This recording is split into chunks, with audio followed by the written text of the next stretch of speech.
Welcome to another episode of Healthy, Wealthy, and Wise Retirement Podcast, where certified financial planner Lauren Sherman shares thoughts on having a healthy mind, body, and spirit, an abundance of wealth inside portfolios and out, and lessons learned from clients and mentors over the years.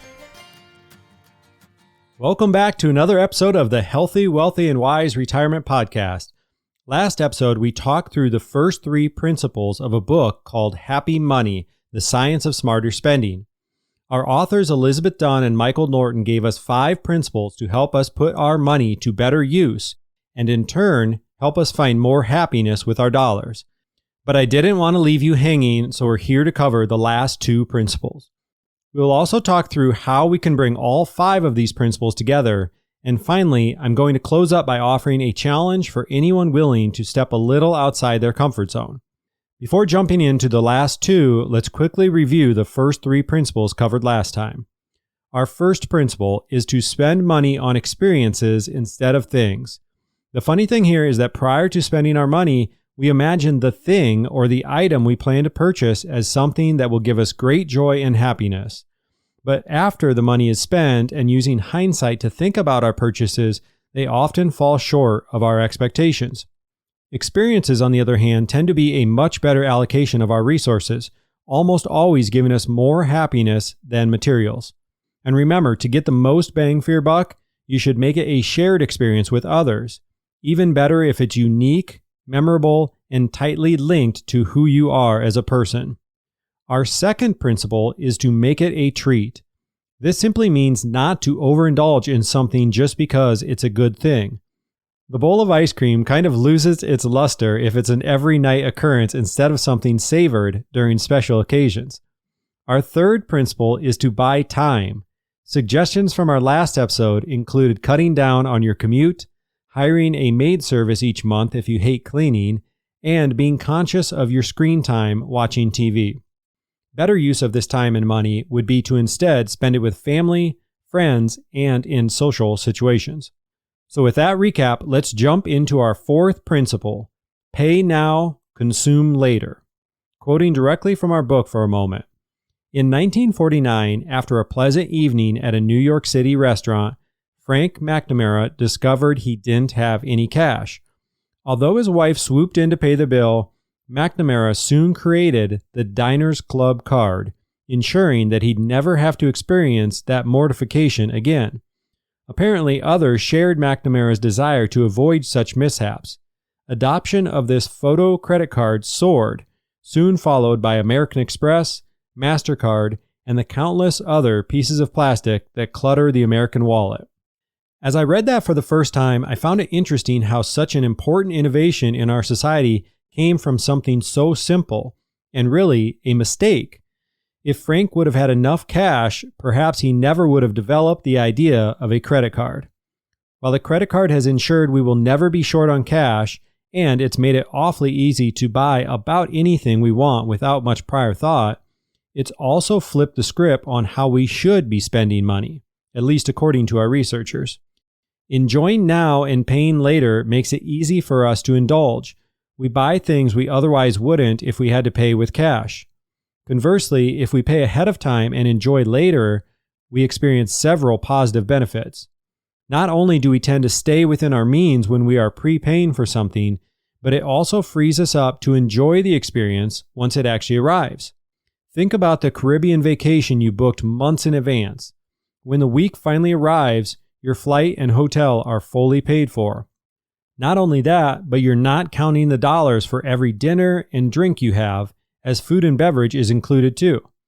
Knowing that the bill is covered gives most people the freedom to relax and truly enjoy the experience. The same could be said even for the purchase of an item instead of an experience. If you buy something and eagerly await its arrival, that's a much different experience than purchasing something spur of the moment, then getting the bill the following month. Let's look at 3 ways in which delayed consumption has its greatest impact. First, when the delay allows you time to seek out details that will promote positive expectations. Think of TripAdvisor. Book a trip, then research all of the fun activities you can do in the area. The anticipation in the months and weeks leading up to an experience adds to the enjoyment. Second, what our researchers refer to as the drool factor. In an experiment with college students, half the group was given a chocolate right away, while the other half was told they would get a chocolate, but they had to wait 30 minutes. Perhaps once again, going against our natural instinct, it was the students who had to wait who enjoyed the chocolate more. And a third way in which delayed consumption has its greatest impact is when the experience will be fairly quick. If the experience isn't going to last very long, the delay provides a valuable opportunity to draw out the pleasure beyond the experience itself. Much of this works because uncertainty tends to magnify both positive and negative emotions. We all understand that when we put off doing something we are not looking forward to, or something we're truly dreading, this just causes more stress and anxiety the longer we wait. So it's best to get it done right away. We simply need to take advantage of the flip side of this with positive things and delay them when possible. So why don't we take advantage of this more often? It would seem that we are not great at recognizing the benefit of delayed consumption even after the fact. For example, let's say we eat the chocolate after a 30-minute wait, or we schedule the trip a few months in advance. Even after experiencing greater happiness from each of these choices, if we had to do it again, we would make the mistake of eating the chocolate right away and hopping on a plane for vacation immediately. But it's not just our own shortcomings working against us, it's also marketing and advertising. Marketing and advertising thrive on what behavioral economists simply call the pain of payment. They sell the pleasure of consumption while postponing and minimizing the negative feelings associated with payment. When used this way, advertising is intentionally trying to get us to act against our best interests and away from what gives us the most enjoyment and happiness. Credit cards are, in essence, the gasoline to this fire. As our authors put it, because credit cards minimize the pain of paying at the time of purchase, they promote a kind of detachment that makes even smart, savvy individuals more amenable to parting ways with their money. This detachment also makes it harder to remember how much we've spent. When researchers asked 30 people to estimate their credit card expenses before opening their monthly bill, every single individual underestimated the size of their bill by an average of almost 30%. This is important for many reasons. One being that the amount we owe is a bigger predictor of our happiness than the amount we make. So from a happiness perspective, it's more important to live within our means and keep debt to a minimum than it is to earn a higher wage. Rather than harping on some of the traps that we can fall into, let's explore some more ways to put this principle to work for our benefit. Paying now and consuming later has been shown to help us be more aware of our decisions, meaning it's easier for us to make positive decisions when thinking of our future selves.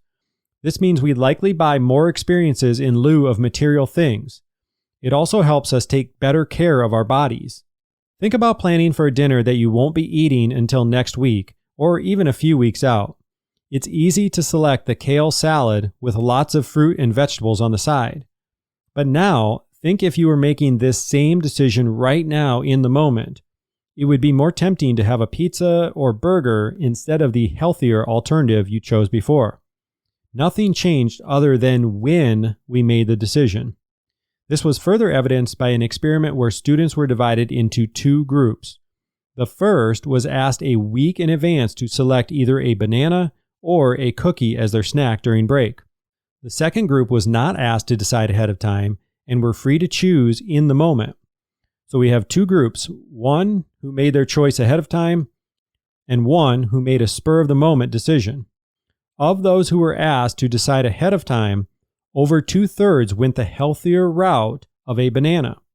For those who were asked to decide in the moment, fewer than 25% made the same choice. This is probably a good reason not to go grocery shopping when you're hungry. Let's take this one step further before moving on to our fifth and last principle. Not only is our decision-making better in many ways when we decide in advance of consumption, we can also pretty easily manipulate this. For example, if you are shown a photo of yourself, but aged 10 or 20 years older than you are now, simply seeing the image will lead you toward a better decision. or in our previous example, choosing the banana over the cookie. Even something as simple as hearing someone proclaim how healthy you are, given this compliment, you're more likely to follow through and make the healthier choice. Once again, our brains do not like incongruence, so we need to use this to our advantage because it works both ways. If we tell ourselves we're a slob or we're not good at something, our actions are likely to follow through with this thought. There are some really interesting studies and experiments on this topic that we could explore, but I'm over 10 minutes in and I've only given you one additional principle. So let's stop here and discuss our fifth and final principle, which is to invest in others. Up to this point, we've talked about how to best spend your money on yourself for better happiness. As our author shared, spending money on others can increase your happiness even more than spending your cash on yourself, but you have to be willing to make yourself a little poorer to reap these benefits. Interestingly enough, the benefits of giving seem to hold true across all incomes and across the map from well-to-do places like the US to impoverished countries like Uganda. For example, people on the street were given an envelope with an undisclosed amount of money inside. All they had to do in exchange was give our researchers their phone number so they could report back how they spent the money and how it made them feel.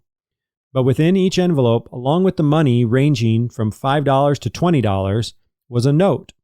Half of the notes asked the participants to spend the money on themselves, while the other half asked them to spend it on someone else. The participants who spent the money on themselves reported back by purchasing new earrings, a coffee at Starbucks, a sandwich, or other similar items.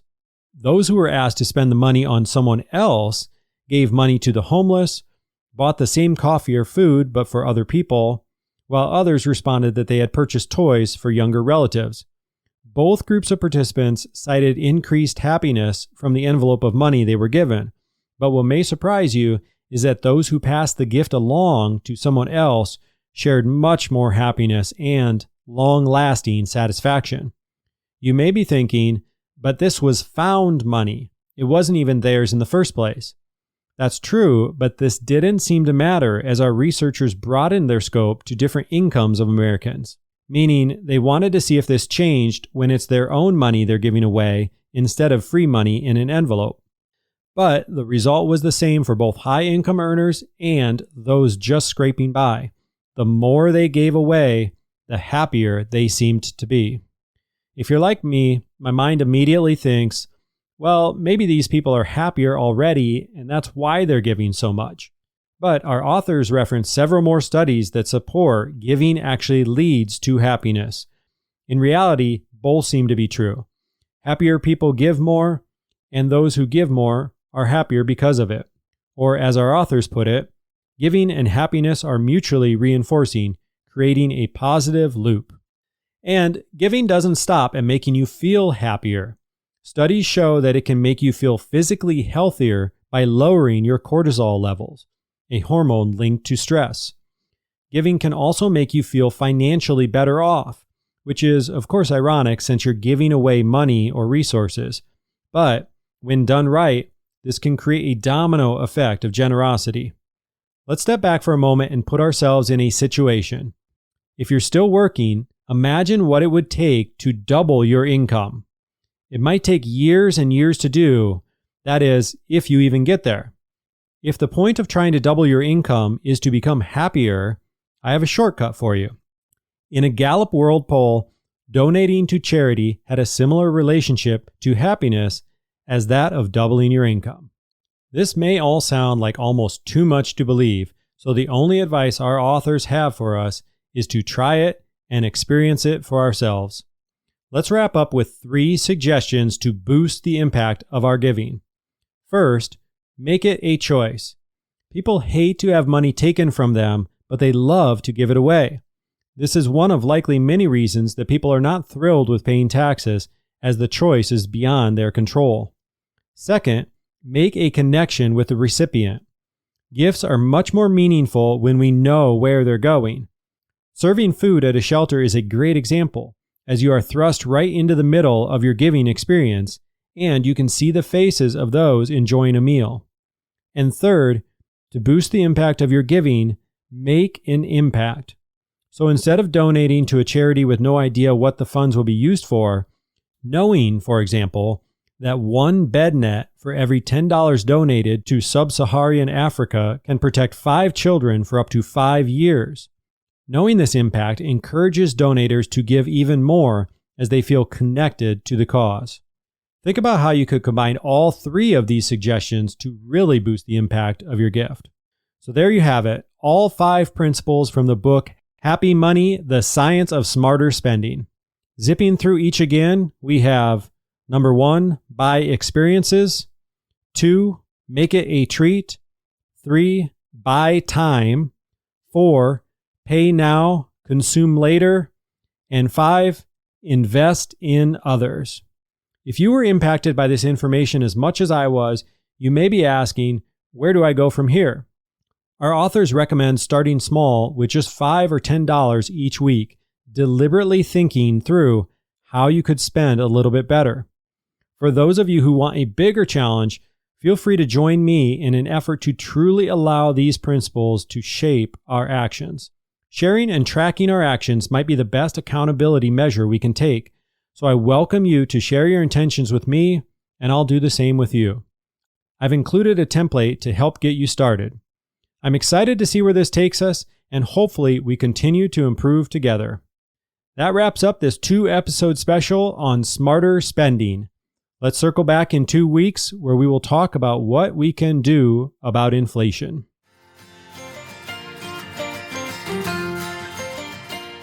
Thank you so much for listening and supporting this podcast. If you've enjoyed listening, we would love if you took a quick moment to leave an honest review. Of course, we're shooting for 5 stars, but if you have suggestions to improve the show, we would love to hear from you too. Just click on the podcast name, Healthy, Wealthy, and Wise Retirement Podcast, and scroll down to ratings and review. Thanks again for your support, as this helps us reach a wider audience and help even more retirees just like you. This podcast is for entertainment and informational purposes only and is not intended as a specific tax, legal, or investment advice. Lauren Sherman is a certified financial planner and co-owner of Integrity Wealth Management, an investment advisor serving retirees in search of their own healthy, wealthy, and wise retirement lifestyle.